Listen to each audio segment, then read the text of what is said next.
The trial of Prometheus. As Zeus emerged victorious from his battle with Typhon and his forces, the heavens themselves seemed to tremble with the force of his power. With each step he took, the earth shook beneath his feet, and the skies above echoed with the sound of his thunderous roar. Yet even as Zeus basked in the glory of his triumph, he could not escape the shadows of his past, for deep within the recesses of his mind, he knew that his father, Cronus, still lurked in the depths of Tartarus, plotting his revenge against the son who had cast him down from his throne. And so, with a heavy heart and a sense of foreboding, Zeus remained ever vigilant, knowing that the peace of the heavens depended upon his strength and resolve. For he knew that the forces of chaos would never rest, and that he would need to be prepared for whatever challenges lay ahead. One day, as Zeus sat upon his throne atop Mount Olympus, he was approached by Prometheus, a titan who had long harbored a grudge against the gods for their mistreatment of his kind. Sensing an opportunity to strike a blow against Zeus and his rule, Prometheus offered to help him gain dominion over the mortal world. With a sense of curiosity and intrigue, Zeus listened as Prometheus outlined his plan to steal fire from the gods and give it to humanity, thus granting them the power to challenge the authority of the gods and assert their independence.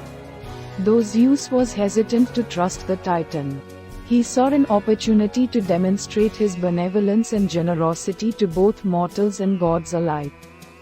And so, with a sense of grim determination, Zeus agreed to Prometheus's plan, knowing full well the risks that it entailed. For he knew that the theft of fire from the gods would incur their wrath and provoke a conflict that could shake the very foundations of the cosmos.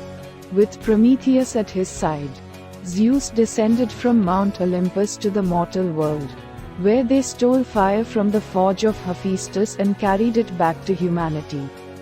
And though Zeus knew that his actions would incur the wrath of the gods, he believed that the benefits outweighed the risks, for he saw in humanity the potential for greatness and achievement. Yet even as Zeus returned to Mount Olympus, the other gods and goddesses looked upon him with suspicion and mistrust, fearing the consequences of his actions. For they knew that the theft of fire from the gods would provoke a conflict that could threaten the stability of the heavens and the mortal world alike. And so, with a sense of unease and uncertainty, Zeus convened a council of the gods to discuss the fate of Prometheus and the consequences of his actions. With the wisdom of Athena and the guidance of Hera, he listened as the other gods and goddesses debated the appropriate punishment for the Titan. Some argued for leniency and forgiveness, believing that Prometheus's actions were driven by a desire to help humanity and improve their lot in life.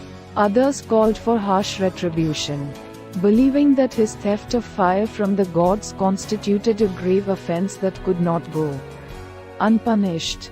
In the end, it was Zeus who rendered judgment upon Prometheus, condemning him to an eternity of torment and suffering for his defiance and disobedience.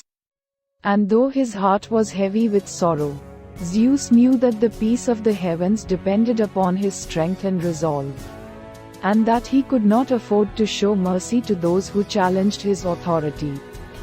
And so, with a heavy heart and a sense of grim determination, Zeus cast Prometheus into the depths of Tartarus, where he would remain imprisoned for all eternity, his fate serving as a warning to all who would dare to defy the will of the gods.